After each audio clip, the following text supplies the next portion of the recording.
Bienvenido a esta tarde-noche, bueno ya noche, ya se oscureció, donde vamos a tener una enseñanza a la cual en signo de pregunta le he puesto satisfecho con las algarrobas. Es sobre el libro de Lucas capítulo 15 versos 11 al 32. Vamos a hablar.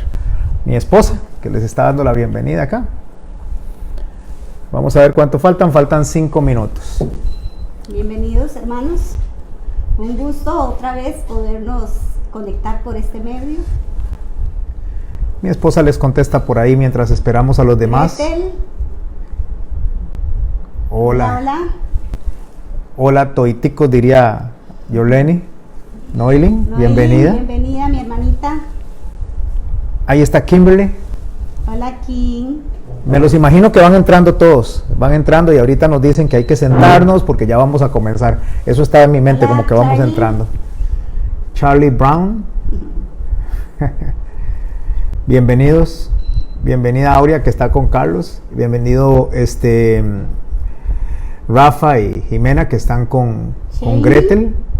Bienvenida, bendiciones, Janie. Nano está con Noilin, dice Nano y Noilin ahí. Nanito, bendiciones. Juan Carlos Bendiciones, Brizuela, Juan Carlos. bienvenido. Qué gusto ahí, Juan Carlos. Bendiciones, Sari. Juan Carlos me invitó a una charla el miércoles No. a las 7:30, así que están No. invitados, ahí dejé el link. No, Alejandro, solo estamos en Face. Solo estamos en Face. Adrián Lumbi, bienvenido. Adrián Lumbi, del Lumbidal. Ustedes saben que en Lumbilandia, ahí en donde vive Adrián, todo el mundo se llama Adrián Lumbi. Todo el mundo, 5 millones de habitantes, todos se llaman así. No, es una broma que yo le hago a él. Saludos y abrazos ahí, Gretel, también a toda tu familia. Ahí están. Sí, Carlitos está con Aurea y cada uno, en la iglesia El Llamado de Cristo, ahí debe estar la pastora Cindy, el pastor Alejandro, bienvenidos. Como le digo, yo me traslado mentalmente hasta la iglesia, me los imagino que están entrando y que ya casi vamos a cantar la bienvenida. Faltan 4 minutos para comenzar con la enseñanza. Este espacio de 10 minutos se permite para que puedan probar, para que puedan entrar.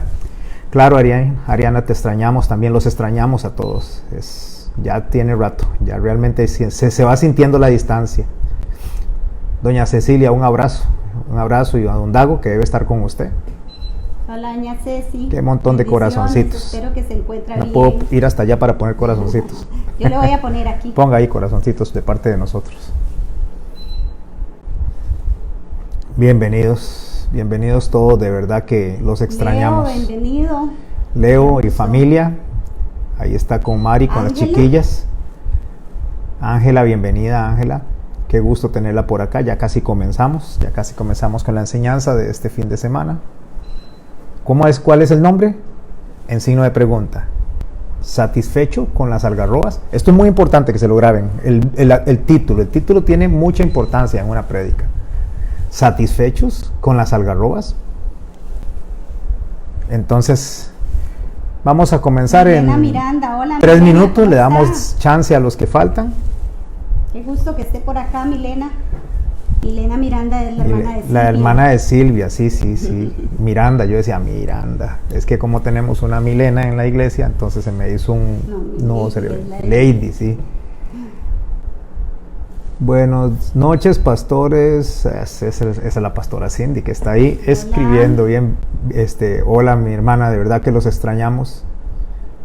¿Aurea? Sí, se ve muy linda, ¿verdad? Yo se lo dije. Gracias, se ve muy amiga. bonita, sí.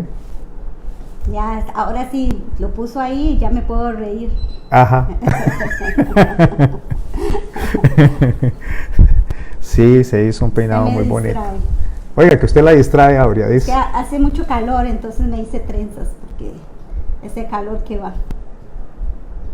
Eso está bien. Está bien, ¿verdad? Hagámosle un dedito ahí. Estamos todos de acuerdo. Ya se Ve están todos los riendo, dos deditos se ahí están para arriba, riendo todos ya. están diendo, no, ¿verdad? No, Todos diendo están no, riendo. riendo. Es que yo como Riendo. hablo varios idiomas, a mí me pasan esas cosas, diendo. Qué terrible, ¿verdad? Es que les voy a contar que el sábado pasado Aurea me hizo reír porque me estaba poniendo mensajes por WhatsApp y me estaba diciendo cosas. Entonces a mí me dio mucha risa, pero no me podía reír porque mi esposo estaba ya en el mensaje y si no se distrae. Entonces me tenía que reír como para adentro, así. Sí, es cierto. Me distraigo. Ella me distrae. Hola, César. Hola, doña Vilma. Ahí está mi hijo, bienvenido. Hermana Vilma. Doña Vilma, ¿dónde estás, doña Vilma? ¿Por este lado o estás por el lado de Turrialba? No sé, doña Vilma nos engaña. Doña Vilma anda por todo lado. Está como mi mamá. María José. Están en 2 teléfonos. Muy bien, bienvenida, Mari. Bienvenidos a todos y a Bebé, que está ahí. Son las 6:30, comenzamos con la enseñanza y le pedimos a mi esposa que nos bendiga. A partir de aquí, a partir de este momento, ella sigue saludándolos a través del teléfono de ella y yo comenzaría con la charla. Saludes, doña Vilma. Besos, mi amor. Ahí está mi hijo, un abrazote. Besos, miles de besos, millones de besos y un abrazo. Te extraño mucho, César. Te extraño montones. ¿Oramos, mi amor? Padre, en esta noche te damos gracias, Señor, por tu inmensa bondad y misericordia para con nosotros, Señor. Sí, porque Señor. una vez más, Señor, a través de este medio podemos comunicarnos con nuestros hermanos, con nuestros amigos, Señor, con todos aquellos que hoy quieran escuchar el mensaje de tu palabra, Señor, y que tú hagas tierra fértil en nosotros, Señor, para que este mensaje dé, Señor, el fruto, Señor, que tú quieras que dé, Señor. La verdad así es, porque todo es conforme a lo que tú quieras, Señor. Tú eres soberano sobre nuestras vidas, Señor. Tú eres el Dios de gloria, el Dios de poder, Señor, que se manifiesta en diferentes maneras, de diferentes formas en la vida de cada una de las personas, Señor. Solo tú, Señor, sabes y conoces el destino, Señor, nuestro. Solo tú sabes y conoces todas las cosas, Señor. Y solo a ti te pertenece el juicio, Señor. Solo a ti, Señor. En el nombre de Jesús, Señor, te damos gracias y te rogamos, Señor, que nos bendigas con sabiduría, entendimiento y conocimiento de tu palabra para saber, Señor, qué es lo que debemos de hacer y cómo debemos comportarnos en este mundo, Señor. En el nombre de Jesús, bendice al pastor, Señor, y dale, Señor, la fluidez que él necesita para comunicar tu mensaje, Señor. Amén. Amén.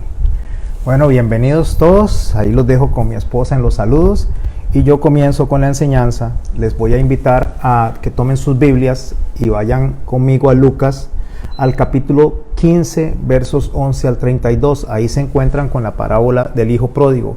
Voy a hacer un aborde muy general de la parábola porque la hemos venido estudiando. Esta es la parábola, se puede decir más, esta más la parábola del sembrador, son de las parábolas más famosas que hay en la Biblia. La conocen incluso a la gente que no es creyente, y los creyentes la conoce, creo que prácticamente todo el mundo. Se han hecho películas, se han hecho pequeños videos alrededor de esta parábola. Es una parábola que nos invita a nosotros a reflexionar en varias áreas, que es lo que venimos haciendo desde el día lunes. Una parábola es una historia imaginaria que ilustra una verdad espiritual, y eso es justamente lo que vamos a abordar en esta parábola. La parábola de el hijo pródigo aparece solamente en el libro de Lucas, pero aparece en conjunto con otras 2 parábolas que también se repiten en otro evangelio, como es la parábola de la oveja perdida y la parábola de la moneda perdida. Estas 2 parábolas, la oveja perdida y la moneda perdida, anteceden a la parábola del hijo pródigo. Son conocidas como la trilogía, así es como se conoce dentro de los que estudiamos la Biblia para enseñarla. Se conoce como la trilogía de la misericordia, porque ahí es donde se aborda plenamente el centro del mensaje de la misericordia del Señor. De hecho, se le conoce como el corazón del tercer evangelio. El tercer evangelio es justamente el evangelio de Lucas, y se conoce la parábola como el corazón del tercer evangelio.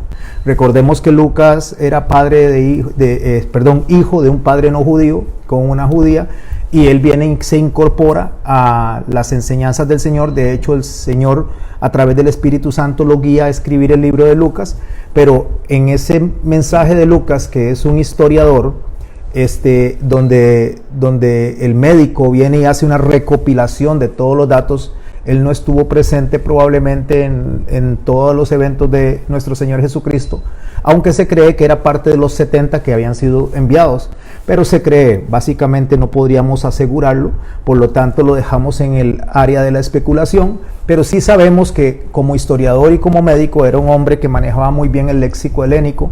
Es un libro que tiene mucha riqueza en cuanto al contenido histórico, y en ese enmarque de ese libro es que se da justamente la parábola. La parábola, como muchas otras, es una respuesta a la crítica de los fariseos y de los escribas, que le reclamaban a Jesús como reconocido maestro. Lo vimos en una de las prédicas, que Nicodemo y los fariseos lo reconocían como maestro, no como Mesías, pero sí como maestro. Pero ellos no podían creer que un maestro de Biblia, un maestro de Biblia en este caso, no de Torah, se involucrara con pecadores, con personas que daban un mal ejemplo, un mal testimonio hacia las naciones. Entonces ellos no podían aceptar eso. Entonces hay un reclamo implícito a esa forma de conducta que el Señor tenía en medio de pecadores, donde Él los recibía, se sentaba con ellos, hablaba con ellos, comía con ellos. De ahí la importancia de la parábola y de la trilogía de las parábolas en cuanto al aspecto de misericordia. Porque mientras que hoy en día la iglesia, igual que en los tiempos de los escribas y los fariseos, se enfoca en buscar culpables, el mensaje del Señor ahí se enfoca en la misericordia de Dios. Eso es el centro de la parábola.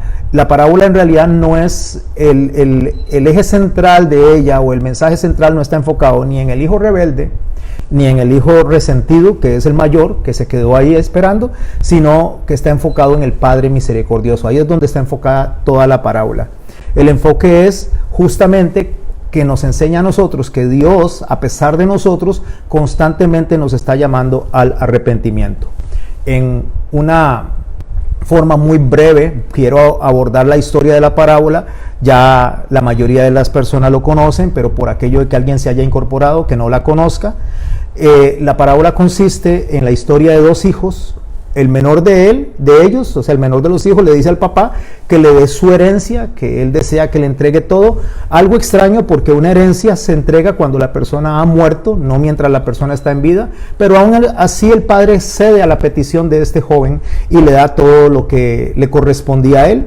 Este muchacho se aleja, se va a una provincia apartada, dice el texto, y allá donde está en esa provincia apartada desperdicia absolutamente todo lo que el padre le dio.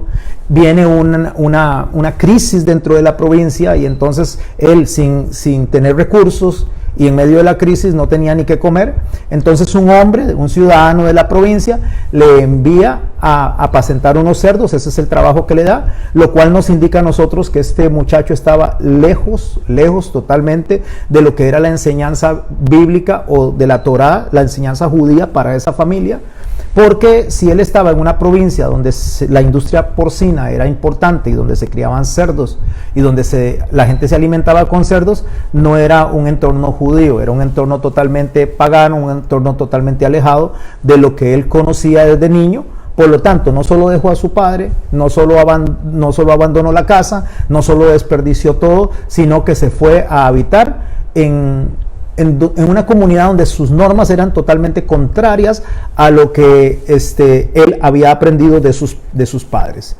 Bueno, después de que lo hubo desperdiciado todo y se encontró con los cerdos ahí, en ese momento que él está viéndose en esas circunstancias tan horribles, nos vemos en la parábola donde él viene y dice que recapacita, vuelve en sí, o sea, se arrepiente de haber hecho lo que hizo y decide regresar a donde su padre. Y su padre, antes de que él le diga algo, él viene y sale corriendo su papá, sale corriendo hacia donde está él a recibirlo, sale corriendo a abrazarlo, sale corriendo a besarlo.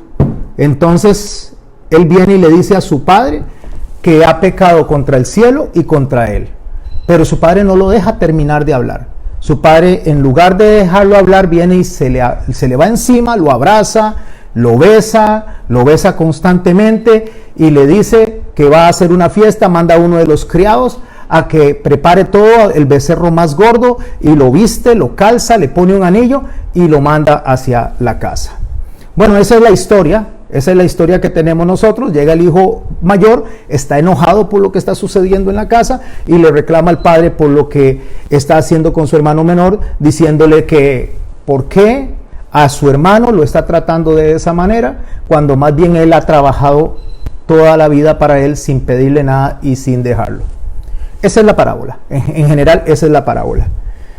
Lo que quiero es que vayamos en todo el capítulo 15 al verso 15-16, que es al verso 15-16 y al verso 32. Esos versos son los que vamos a desarrollar en el día de hoy en la enseñanza.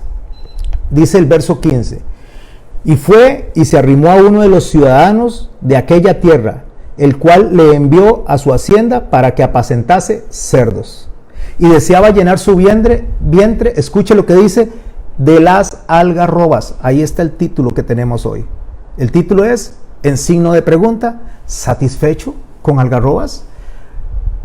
Pero el texto continúa diciendo, deseaba llenar su vientre con las algarrobas que comían los cerdos, pero nadie le daba.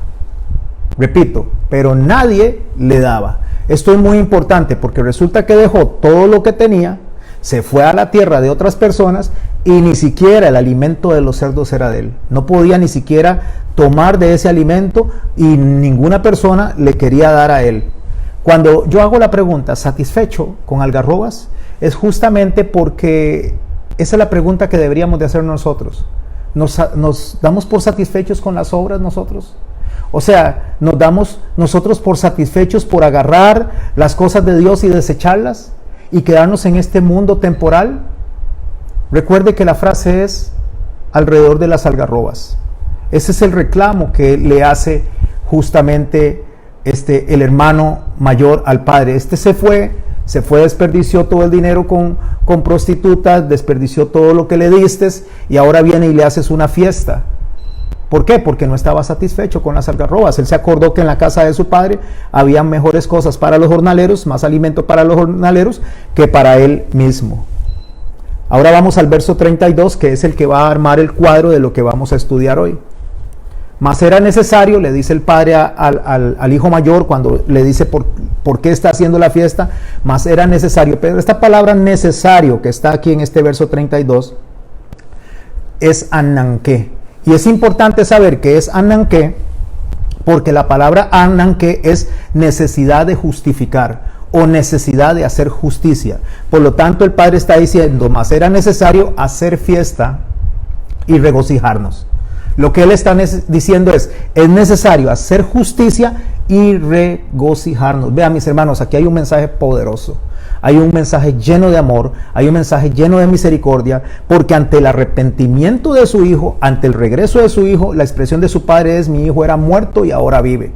Y como eso sucedió, entonces es necesario, ananqué, es necesario hacer una justicia por lo que está sucediendo en el corazón de él.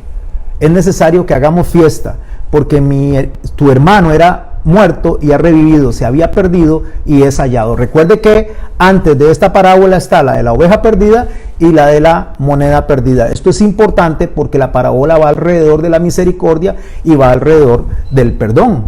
Por lo tanto, vamos a desarrollar un poquito lo del título. ¿Por qué yo escogí este título o por qué yo escogí hablar de estas algarrobas?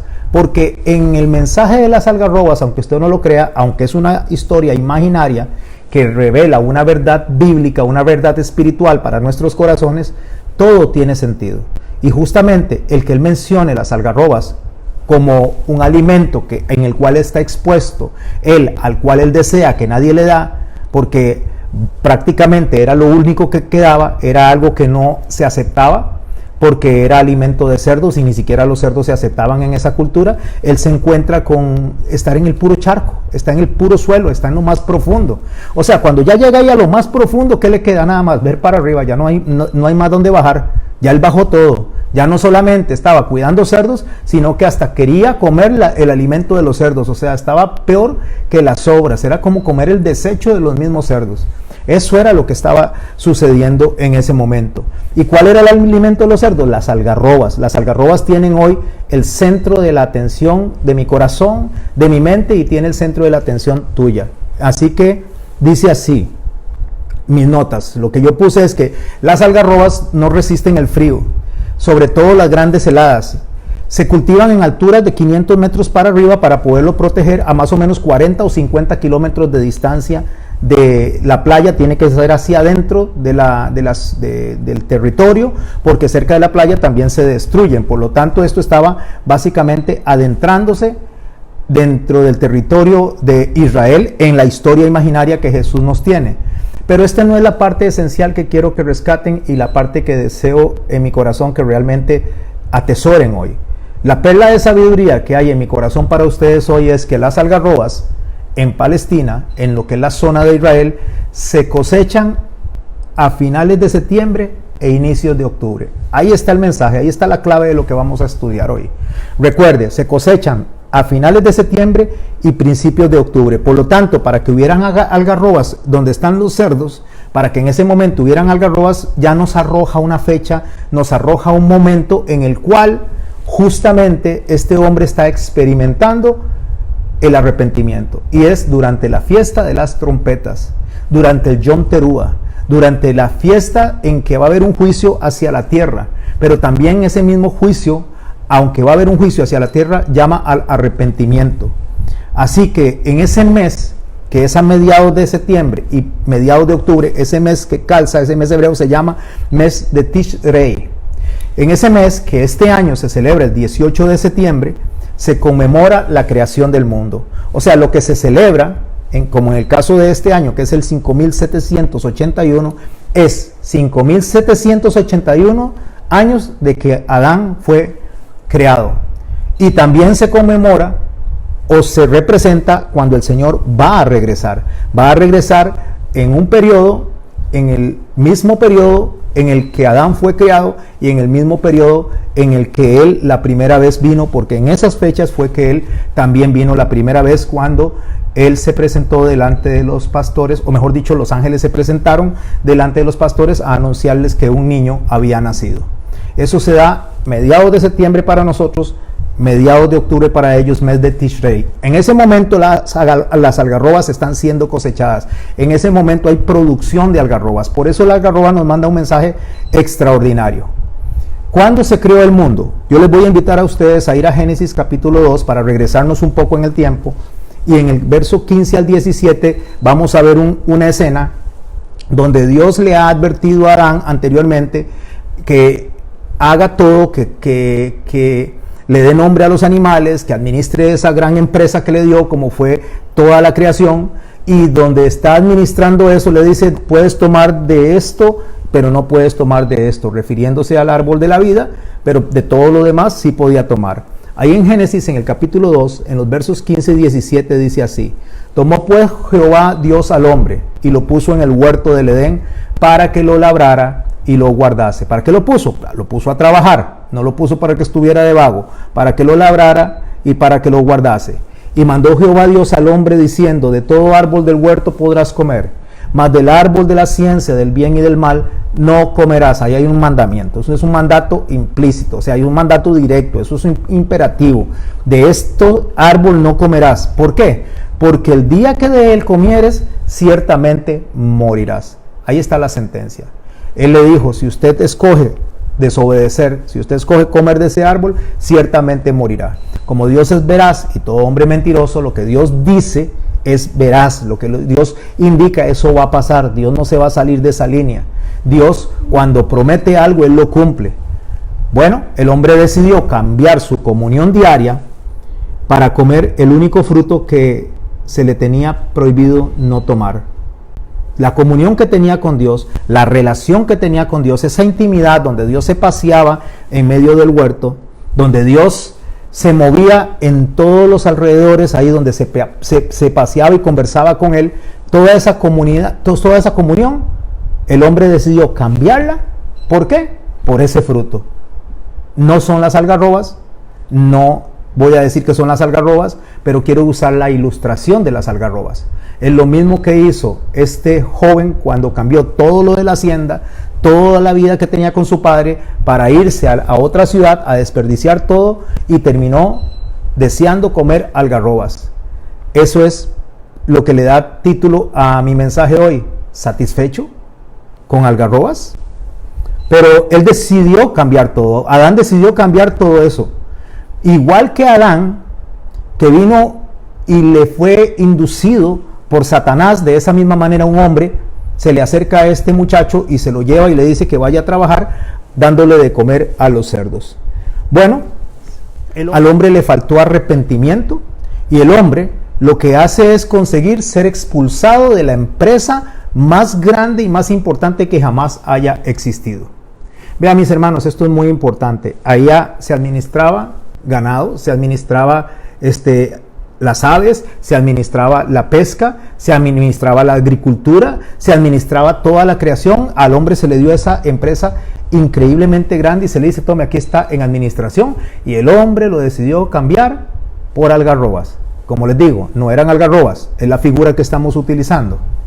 Pero aún así, a pesar de que el hombre había fallado, a pesar de que el hombre había decidido hacer lo que le daba la gana, a pesar de que el hombre había decidido desafiar a Dios, Dios viene y hace un acto de misericordia. Dios viene y los viste con las pieles de unos inocentes para darles la oportunidad que en algún momento viniera nuestro Señor Jesucristo y salvara a la humanidad. Cuando el Señor dice que Él es el alfa y el omega, y principio y fin, es lo que quiero rescatar hoy. Cuando el Señor dice que Él es el alfa y el omega, significa que Él está en el Génesis y Él está en el Apocalipsis. Él comienza y Él termina.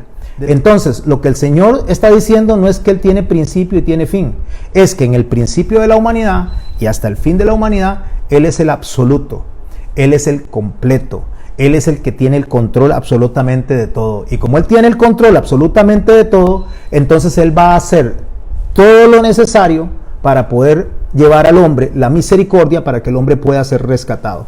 Es igual que cuando el Señor vino y nació. ¿En cuándo nació Él? Entre septiembre y octubre, en el mes de Tishrei. ¿Qué le llevaron a Él? Entre los regalos que le dieron, los sabios le dieron mirra. ¿Y qué le pusieron al Señor cuando lo iba a sepultar Nicodemo? Lo ungieron con mirra también. Porque la mirra, que es el sufrimiento, implica que Dios va a acompañar al hombre aún en el sufrimiento desde el principio hasta el final. O sea que Dios es eternamente misericordioso, muy a pesar del hombre. Y ese sacrificio y ese dolor que el hombre tuvo por separarse del Señor, por separarse de Dios, ese sacrificio, el Señor lo llevó sobre sus espaldas a una cruz. Ahí Él llevó todos nuestros dolores y por nosotros fue quebrantado para demostrarnos su misericordia. Por lo tanto, cuando nosotros pensamos en la parábola de la oveja perdida, cuando nosotros pensamos en la parábola de la moneda perdida, y en este caso cuando nosotros pensamos en la parábola del hijo pródigo, lo único que tiene que traernos a nosotros, más que un montón de argumentos que son buenos y está bien que los hablemos, es la misericordia de Dios. Ese es el centro del mensaje. La misericordia de Dios es el centro del mensaje en toda la Biblia. El llamado al arrepentimiento y la misericordia de Dios. Nosotros nos concentramos mucho en pensar en el castigo de Dios y nos olvidamos que el Señor nos llama a nosotros a través de las circunstancias para que nos arrepintamos. Cuando Pablo hace conciencia, cuando Pablo analiza lo que nosotros hoy estamos analizando, en 1 Corintios 15, Pablo nos da a nosotros unas palabras de bendición, unas palabras de esperanza, y se las voy a leer. 1 Corintios capítulo 15, versos 51 al 52. He aquí os digo un misterio, dice.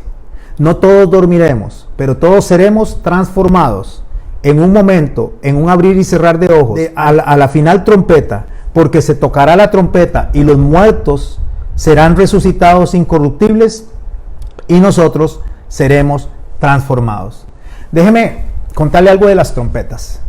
A veces la gente confunde estas trompetas que Pablo está diciendo con las trompetas, las 7 trompetas del Apocalipsis. En el Apocalipsis se tocan 7 trompetas, pero estas trompetas no son estas que Pablo está mencionando. Porque las que Pablo está mencionando se está refiriendo a 2 trompetas que se tocaban en el desierto, que eran 2 trompetas de plata, que significa redención, y cuando éstas se tocaban era para levantar el campamento. Se tocaban para levantar el campamento, se tocaban para convocar a toda la congregación, y se tocaban también cuando había que detenerse después de levantar el campamento. Siempre era un llamado de convocación. No son las trompetas del Apocalipsis, porque las trompetas del Apocalipsis de juicio son los chofares que se tocaron al entrar a Jericó. El chofar que se toca y se camina 7 veces alrededor de Jericó para destruir Jericó o destruir las murallas de Jericó son las trompetas que figuran las del Apocalipsis. Pero las trompetas que Pablo está escuchando aquí, que son redención, son las trompetas de convocación, porque Pablo lo que está viendo es cuando el Señor venga por su iglesia, cuando el Señor venga por su novia para ascenderla a los cielos, para casarse con ella. Y eso es lo que está viendo. Entonces dice que seremos redimidos y seremos levantados. Eso es lo que Pablo nos está enseñando a nosotros. Pero ¿cuándo va a pasar esto? Para yo poder enfocarme a esto, que es la idea a la cual quiero traer en esta noche, nosotros tenemos que saber leer el Apocalipsis. El Apocalipsis en el capítulo 1 nos habla a nosotros del mensaje, nos habla del carácter del mensaje, nos habla del mensajero y nos habla de quien envía el mensaje. Eso se da en el capítulo 1. En el capítulo 2 y 3, el mensaje que hay en el capítulo 2 y 3 es el mensaje de las 7 iglesias, que nos hablan de carácter, nos habla del carácter de la iglesia de todos los tiempos, nos habla del tiempo de cada una de las iglesias que ha pasado para que podamos ver en qué estado estamos nosotros o en qué situación estamos nosotros en el tiempo desde que Adán vino hasta que el Señor venga. Entonces nos ubica en un estado de tiempo ese carácter de las 7 iglesias, tanto a la iglesia en lo que es colectivo como al individuo. Yo me analizo con ese mensaje para ver mi carácter, cómo es delante de Dios y por qué hay un llamado al arrepentimiento en lo colectivo y en lo individual. Eso nos enseña el capítulo 2 y 3. En el capítulo 4 se da justamente el toque de la final trompeta, lo que acabo de decirles, y es quitada, es llevada la novia, es recogida, como lo dicen las vírgenes o la parábola de las vírgenes, que es llevada teniendo el aceite listo. Entonces, cuando eso se da durante el capítulo 4. Durante el capítulo 4 y capítulo 5, nosotros tenemos un escenario de los cielos, pero no podemos leer ni hablar del Apocalipsis de forma lineal, sino de forma paralela, porque si lo agarramos de forma lineal no lo entendemos. Entonces, esto que les dije yo, lo ponemos en los cielos, y a partir del capítulo 6 lo ponemos por debajo paralelamente. ¿Por qué? Porque estos acontecimientos de los cielos tienen continuidad con el capítulo 19 al 22 está pasando en los cielos. Mientras que en la tierra, del capítulo 6 al 19 hay juicio. Entonces esto se ve de esta forma paralela, no lineal, sino paralelo. Entonces, cuando se dan las trompetas del Apocalipsis, cuando se dan las 7 trompetas de juicios, es para cosas que están pasando aquí abajo en la tierra. Y cuando se da el llamado de las 2 trompetas de redención, es para cosas que están pasando en los cielos, que son fiestas, son las bodas del Cordero. Entendiendo esto, ahora nos vamos a trasladar al mes de Tishrei, al mes donde se están cosechando esas algarrobas, al mes de la oportunidad, al mes de la misericordia, al mes del llamado. Cuando se hace esta trompeta de juicio aquí, antes se hizo una trompeta o se sonaron unas trompetas de misericordia. Son estas que dice el capítulo 4, donde hay un escenario que pasa de la tierra y pasa hacia los cielos. Ese escenario lo vemos en el capítulo 4, en el verso 1. Dice así: después de esto miré. ¿Después de qué? Después de que nos habló del carácter del mensaje, del carácter del mensajero, nos habló también acerca de las iglesias, la conducta y cómo las iglesias son llamadas al arrepentimiento. Después de que nos narra esto, que tiene que ver y tiene mera competencia con lo que nosotros debemos de ir aprendiendo en el día a día, en lo que es la santificación, y ahorita les explico por qué. Después de esto miré, dice, y aquí una puerta abierta en el cielo. ¿Quién es la puerta? Jesús es la puerta. Yo soy la puerta, dice. Nadie viene al Padre si no es por mí. Yo soy el camino, yo soy la verdad y yo soy la vida. Vi una puerta abierta en el cielo y a la primera voz oí como de trompeta. Ahí está el sonido de las trompetas de redención. Hablando conmigo dijo: sube acá y yo te mostraré las cosas que sucederán después de estas. Y al instante yo estaba en el Espíritu, y he aquí un trono establecido en el cielo, y en el trono estaba uno sentado. ¿Quién es ese? Nuestro Señor Jesucristo, que está sonando justamente las trompetas para redención, para salvarnos, para extendernos la mano, para ayudarnos, para darnos a nosotros todo el consuelo necesario antes de que vengan los juicios, Quiero explicarles algo cuando les dije que les quería hablar acerca de cuando él dice sube acá, dice hablando conmigo sube acá y vi a uno sentado en el trono. Esto que el Señor nos está enseñando a nosotros, como es un paralelo entre el capítulo 4, 5 y hasta el 19 y 20, en el capítulo 5 nosotros tenemos más ampliado esto, del que está sentado en el trono. ¿Qué está haciendo ese sentado en el trono? En el capítulo 5, vamos a leer solo 5 versos, porque no tenemos tiempo para leer todo el Apocalipsis, sino solo 5 versos. Dice, y vi en la mano derecha del que estaba sentado en el trono un librito escrito por dentro y por fuera, sellado con 7 sellos. No se complique de que si el librito era la Biblia o si el librito era de papel o no. Cuando dice por dentro y por fuera, está hablando del escrutinio que hace Dios en nuestro interior y en nuestro exterior. El libro son todas las acciones que cometemos nosotros que están justamente siendo escrutinadas por nuestro Señor Jesucristo a través de su mirada, y está evaluando lo que hemos hecho por dentro en nuestro corazón honestamente y lo que hemos hecho por fuera. Ese es el libro que está escrito por dentro y por fuera y sellado con 7 sellos. ¿Por qué está sellado con 7 sellos?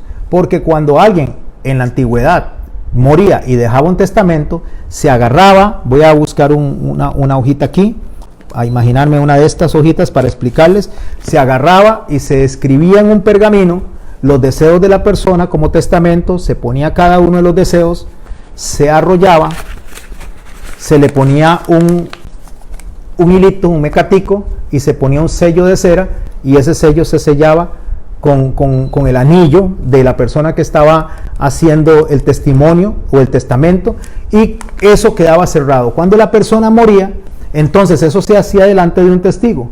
Cuando la persona moría, entonces se llamaba al testigo, y antes de abrir el testamento, el testigo venía, revisaba el pergamino, y entonces decía, sí, el sello no está roto.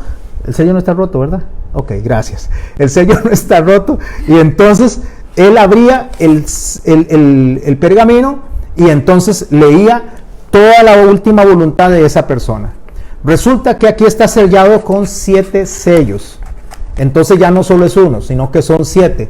Eso es lo que Juan veía que nadie podía abrir. No había nadie digno de abrir eso, porque no había un testigo fiel que pudiera abrir eso. Entonces solo un testigo fiel puede abrir esos sellos, y es nuestro Señor Jesucristo. Cuando Él viene y abre cada uno de los sellos, uno por uno los va abriendo, pero cada uno de esos sellos desata un juicio. ¿Por qué? Porque la gente desobedeció la última voluntad de Él hasta que lo abra completamente. Y los que estén de acuerdo a ese testamento, que es la voluntad de Él, estas personas son las que van a ser benditas y se van a sentar a la mesa con Él en las bodas del Cordero. Entonces, eso es lo que está viendo en la mano derecha del que está sentado en el trono. Está viendo el libro, o mejor dicho, el testamento que tiene que ser abierto por el testigo fiel y romper cada uno de los sellos, y después leerlo. Sigamos leyendo. Apocalipsis capítulo 5. Y vi un ángel fuerte que pregonaba a gran voz: ¿quién es digno de abrir el libro y desatar sus sellos? Y ninguno, ni en el cielo, ni en la tierra, podía abrir el libro, ni debajo de la tierra, ni aún mirarlo, dice. Y yo lloraba mucho, dice Juan, porque no se había hallado ninguno digno de abrir el libro, ni de leerlo, ni de mirarlo. Y uno de los ancianos me dijo: no llores. He aquí el león de la tribu de Judá, la raíz de David, ha vencido para abrir el libro y desatar sus sellos. Es el único que podía abrir los libros para hacer un escrutinio y satisfacer la justicia de Dios. Ese es el que está ahí. Pero ¿cuándo pasó esto, mis hermanos? Pasó en un mes de Tisrei, cuando la gente fue llamada, cuando hubo una trompeta que sonó para convocar a todas estas personas. Pero para convocar esto se fueron abriendo sellos uno a uno, para poder que esté presente todas estas personas delante de Él para que puedan recibir la herencia que está escrita en ese documento. Esto es una figura, mis hermanos. Ahí puede estar usted. Si usted y yo sabemos respetar lo que Él puso dentro de su decisión, dentro de su última voluntad. ¿Y sabe cuál fue la última voluntad de Él? Entre muchas, pero la más importante: ámense unos a otros como yo los he amado. Esa es la última voluntad, no que nos acusemos, no que nos señalemos, no que nos andemos buscando defectos los unos a los otros, que nos amemos como Él nos amó. Eso se está dando en ese mes de Tishrei. ¿Te vas a conformar con algarrobas? ¿Vas a estar satisfecho con algarrobas solo con las obras? ¿Te vas a quedar sin hablarle a las personas? ¿Te vas a quedar enemistado con los demás? ¿Te vas a quedar acusando a las personas que tal vez porque profesan otra fe que no es la misma tuya, entonces vas a acusarlos y vas a señalarlos?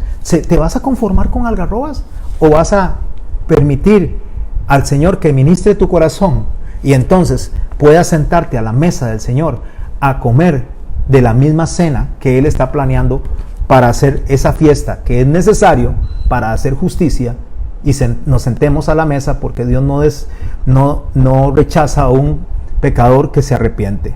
Mis hermanos, para enmarcar este mensaje dentro de lo que yo les vengo enseñando de la parábola del hijo pródigo, quiero devolverme a las dos anteriores parábolas, no a toda la parábola, sino para poder nosotros entender un poquito más de lo que el Señor nos está enseñando a través de este mensaje de misericordia, cuando nos concentramos en la fecha, en el momento que este hijo estaba justamente recapacitando por lo que había hecho en su casa.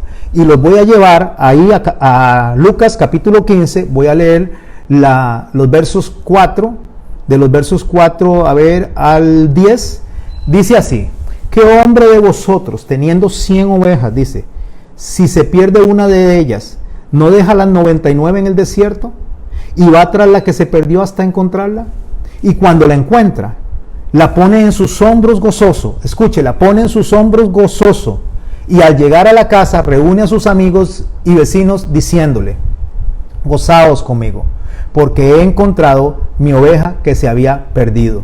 Escuche lo que dice el Señor: os digo que así habrá más gozo en el cielo por un pecador que se arrepiente que por 99 justos que no necesitan arrepentimiento. Ya el Señor ahí, antes de la parábola del hijo pródigo, nos está diciendo que hay gozo en los cielos por un pecador que se arrepiente. Pero recordemos que el Apocalipsis fue escrito para la iglesia, fue escrito para la conducta de la iglesia. Por lo tanto, cuando el Señor llama al arrepentimiento, en el Apocalipsis está llamando a su iglesia al arrepentimiento. Y es justamente lo que está pasando para nosotros en este momento. Aunque hay un juicio para el mundo, aunque hay un trato para el mundo, hay un trato para la humanidad, a quien Dios está llamando a arrepentirse es a su iglesia. Es a usted y a mí. A que lo honremos, a que corrijamos el destino para el cual nosotros estamos caminando, porque nosotros no hemos hecho lo que nos tocaba hacer. Entonces, si nosotros nos arrepentimos, si nosotros recapacitamos, si le damos el lugar a Dios que Él debe tener en nuestras vidas, mis hermanos, hay una fiesta en los cielos. Recuerde lo que dijo la parábola, o sea, justo, y es de hacer justicia cuando una persona se arrepiente. ¿Por qué? Porque entonces agarra esa oveja, la pone en los hombros y vuelve gozoso, dice: gozaos y alegraos porque he encontrado mi oveja que se había perdido. En el verso 7 dice: os digo que así habrá más gozo en el cielo por un pecador que se arrepiente que por 99 justos que no necesitan arrepentimiento.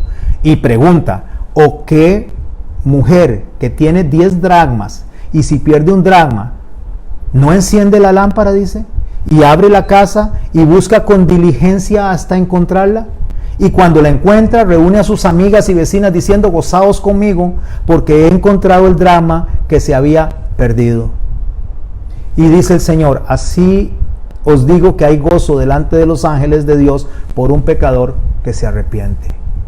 Pero resulta que estos textos los hemos tomado y nos hemos puesto nosotros en una élite de santidad, y hemos dicho que eso es para la gente de afuera, para la gente que no está dentro de la congregación, para la gente que no nos acompaña. Eso es para los demás, porque nosotros somos santos, somos perfectos, somos intocables y nosotros tenemos un pasaporte directo al cielo. Sí, nosotros somos sellados por el Espíritu Santo para estar con el Señor, pero tenemos una responsabilidad delante de Dios de conducta.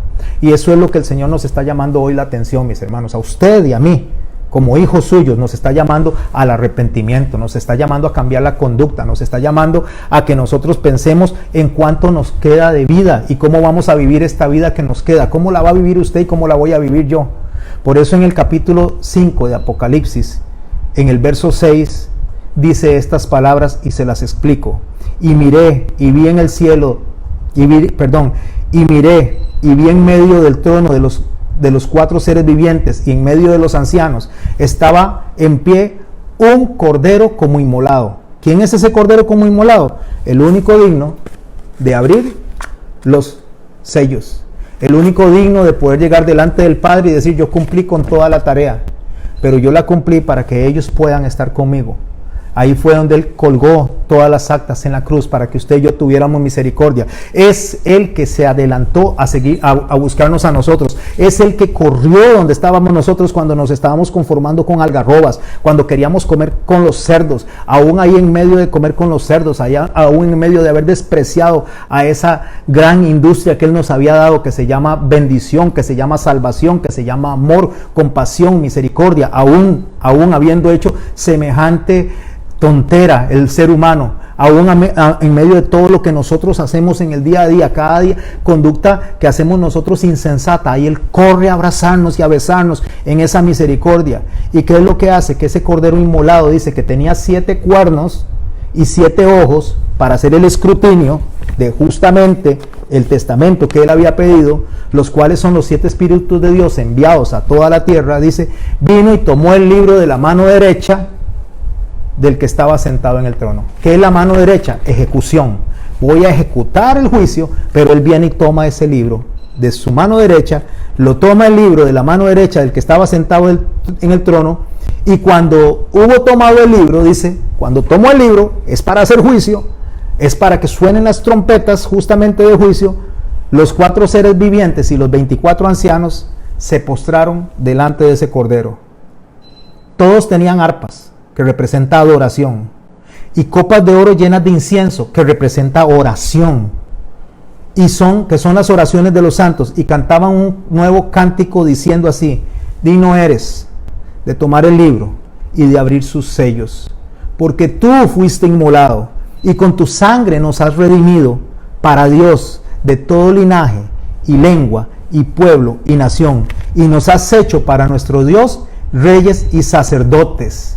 Y miré y oí la voz de muchos ángeles alrededor del trono, y de los seres vivientes y de los ancianos, y el número era de millones, que decían a gran voz, a gritos: el cordero que fue inmolado es digno de tomar el poder, las riquezas, la sabiduría, la fortaleza, la honra, la gloria y la alabanza. Y a todo lo que es creado en el cielo y sobre la tierra y debajo de la tierra y en el mar, y todas las cosas que en ellos hay, oí decir: al que está sentado en el trono y al cordero sea la alabanza, la honra, la gloria y el poder por los siglos de los siglos.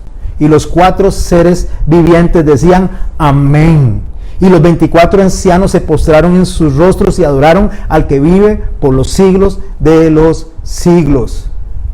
Mis hermanos, lo que quiero llegar con esto es que todo este escenario que usted está viendo en los cielos, todo ese escenario que usted está viviendo y que en este momento su cuerpo está vibrando, su alma y su mente está vibrando. ¿Por qué? Porque el Espíritu Santo le está diciendo a usted que todo eso pasó no por causa suya ni por causa mía, sino por el amor del Padre hacia usted, el amor de ese Padre misericordioso, que aunque no le impidió ir al Hijo a hacer lo que fue a ser equivocado, siempre se mantuvo presto a recibirlo cuando se arrepintiera, cuando decidiera regresar, salir corriendo a abrazarlo, salir corriendo a besarlo, salir corriendo a decirle que es necesario hacer una fiesta porque su hijo era muerto y ahora vive. Mis hermanos, estamos pasando por tiempos difíciles, estamos pasando por tiempos de dolor, estamos pasando por tiempos donde hay gente que está muriendo, creyentes y no creyentes, y lo único que el Señor está esperando es que nos volteemos a Él y le digamos: Señor, perdónanos, perdona tu iglesia, perdona la tierra, Señor, sana nuestra tierra, Señor. ¿Y sabe qué es lo que Él va a hacer? Él va a hacer lo que Él es experto en hacer, perdonar al arrepentido. Lo que Él va a hacer es lo que Él es experto en hacer, dar amor al que reconoce que necesita de su amor.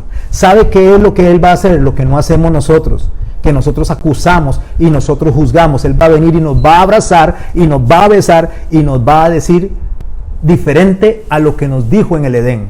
Cuando le dijo, si comes de aquí, si comes de esto, ciertamente morirás. Pero el Señor Jesucristo decidió venir por usted y por mí. Y amados y amadas hermanas, si usted logra entender esto, si usted deja entender esto, si usted abraza este acto de misericordia, igual que lo hizo el hijo pródigo, puede entender las palabras de Pablo, porque Pablo en su mente sabía cuál era el destino que le tocaba. Erudito, criado a los pies de Gamaliel, hebreo de hebreos, en cuanto al celo de la palabra, perseguidor de la iglesia de Cristo, tenía un conocimiento increíble, pero Jesús decidió venir a él y preguntarle, Pablo, Saulo, Saulo, ¿por qué me persigues? ¿Quién eres tú, Señor? Yo soy Jesús al que tú persigues. Mi hermano y mi hermana, cuando usted ataca a las personas, sea de la iglesia o sea de afuera, sea porque creen otra cosa, o usted ataca, usted está persiguiendo a la iglesia de Cristo, porque nosotros tenemos que orar por las personas. Nosotros no podemos sentirnos mejor que las personas, porque sentirnos mejor que las personas es satisfacernos con algarrobas. Es decir, que nos sentimos satisfechos con nuestro propio corazón y con nuestra propia calificación que nos hacemos nosotros. Y nos olvidamos que quien nos tiene que calificar a nosotros es Dios, no nosotros. Es Dios el que tiene que aprobarnos. Es Él el que va a abrir esos sellos y va a venir y va a leer si nosotros cumplimos con todos los requisitos de su testamento. Por eso es que Pablo llegó a una conclusión en el capítulo 15 de Primera de Corintios, cuando él llega y analiza, después de que él dice que en un momento seremos llevados, seremos presentados delante de Dios y tendremos que dar cuenta delante de Dios. Y ahí es donde Pablo dice, ¿dónde está, oh muerte, tu aguijón? Acuérdese lo que se le dijo a Adán. Se le dijo que si tomaba de eso, iba a morir. Pero ahora Pablo dice, ¿dónde está, oh muerte, tu aguijón? ¿Dónde está, oh sepulcro, tu victoria? El aguijón de la muerte es el pecado y el poder del pecado la ley. Mas escuche lo que dice Pablo recordando ese momento. Mas gracias sean dadas a Dios que nos da la victoria por medio de nuestro Señor Jesucristo. Así que, hermanos míos, dice Pablo, estar firmes y constantes, creciendo en la obra del Señor siempre. Escuche, sabiendo que vuestro trabajo en el Señor no es en vano. ¿Qué pensaba el hermano mayor de este muchacho? Que el trabajo de él era en vano, que el papá no estaba valorando el trabajo. He trabajado toda la vida para ti. He trabajado toda la vida para ti. Y mi hermano, que decidió irse, que decidió ir a desperdiciar las cosas, a él sí le haces fiesta. Mi hermano, no se preocupe por las personas que todavía están batallando con rendirse a los pies del Señor. El Señor en su misericordia los va a traer. No se preocupe por eso, y no solo no se preocupe, no se queje. No se queje, no se ponga usted en una posición de importancia sobre las demás personas. Sepa que el trabajo que hacemos para Dios no es en vano. Dios nos va a honrar, Dios nos va a recompensar porque es justo, es necesario. O sea, Dios va a hacer justicia. ¿Y por qué es necesario hacer justicia? Por lo que dice Pablo. Porque estamos firmes creciendo en la obra de nuestro Señor Jesucristo. Y por eso es que a Él le sea dada la victoria y a Él le sea dada la honra por los siglos de los siglos. Y hoy el mundo se está arrodillando delante de Él. Y hombres alrededor del mundo están confesando que Él es el Señor. Y las rodillas se están doblando delante de Él. Porque Él no viene a juzgar al mundo. Ya Él dice que vino a buscar y a salvar lo que se había perdido. El mundo está condenado. Él lo que está haciendo a través de lo que está pasando es un acto de misericordia, es un acto de amor, es correr hacia nosotros a abrazarnos, es correr hacia nosotros a recibirnos, a decirnos a nosotros, si nos arrepentimos genuinamente delante de Él, que Él viene a ponernos un anillo, que nos pone una capa que representa seguridad, que representa autoridad, y calzado, que representa protección, y nos mete a su fiesta. ¿A cuál fiesta nos mete? Yo le voy a invitar a que entre a la fiesta del Padre Misericordioso. Yo le voy a invitar a que se traslade no a la parábola del Hijo Pródigo. Esa parábola solo es una figura, una historia imaginaria. ¿De qué? Una historia imaginaria justamente de lo que va a suceder en los cielos. Y oiga lo que dice Apocalipsis 19, 6 al 10. Y oí como la voz de una gran multitud, como el estruendo de muchas aguas, y como la voz de grandes truenos que decía, ahí está la fiesta. ¿Se acuerda lo que les dije? ¿Cómo se divide el Apocalipsis? ¿Cómo tenemos que leerlo? Ahí en esa fiesta se grita, se dice, se exalta, diciendo de esta manera, aleluya, porque el Señor nuestro Dios Todopoderoso reina.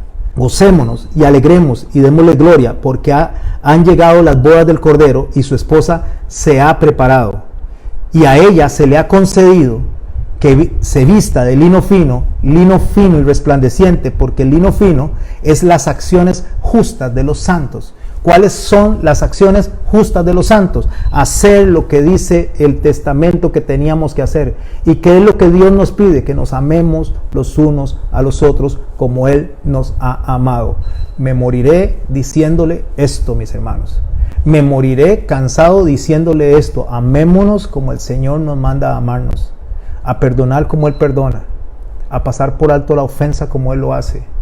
A poder aceptar el arrepentimiento de otra persona y dejar de estarlo acusando, de estar recordándole todo el resto de la vida lo que hizo. No, ya cuando la persona se arrepiente y la perdonamos, deje eso en el pasado y no vuelva a ver atrás, no haga las de la esposa de Lot, porque se va a convertir en sal.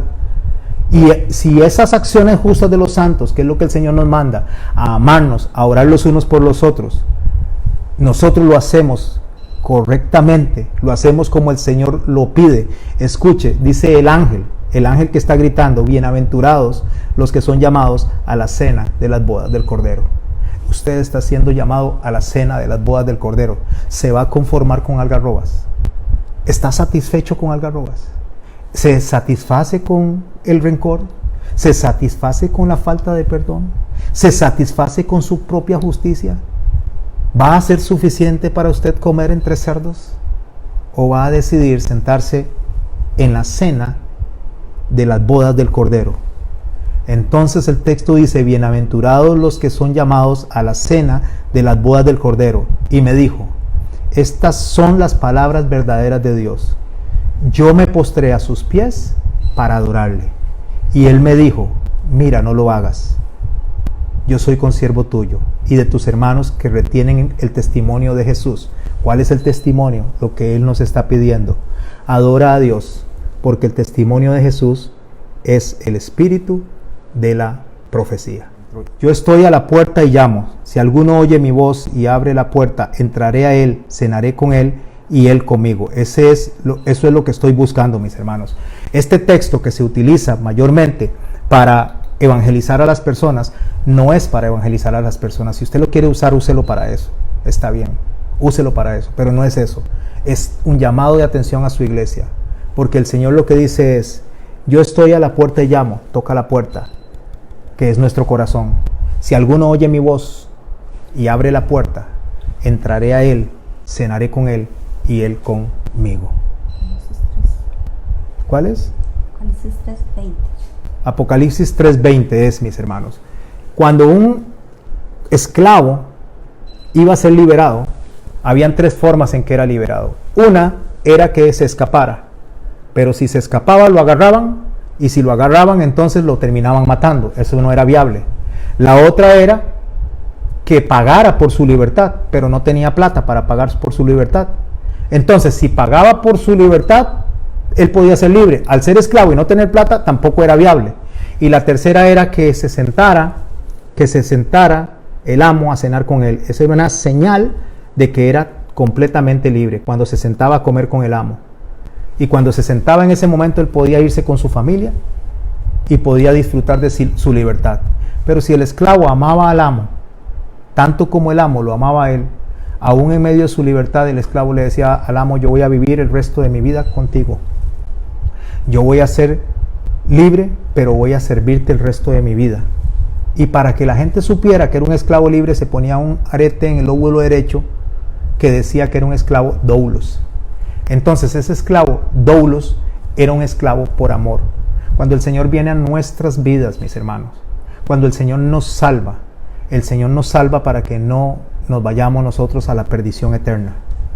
Pero podemos nosotros continuar haciendo una vida desastrosa o podemos decidir hacer y amarlo a Él. Él no va a dejar que nos perdamos. Él, a pesar de nosotros, nos va a dejar ir a comer con los cerdos. Y cuando estemos ahí comiendo con los cerdos y recapacitemos que estamos mejor con Él, porque el sufrimiento nos va a decir, estamos mal, tengo que ir a donde el Padre, vamos a volver a donde Él. Y Él va a venir y nos va a abrazar y nos va a besar y nos va a poner dentro de la fiesta, porque ese es Dios, ese es el amor de Dios. Pero mis hermanos, no es necesario que comamos con los cerdos. No es necesario que nos veamos nosotros en esas situaciones. Lo único que tenemos que hacer es lo que Dios pide que nosotros hagamos. ¿Y qué es lo que Dios pide que nosotros hagamos? Que le amemos a Él por sobre todas las cosas y al prójimo como a nosotros mismos.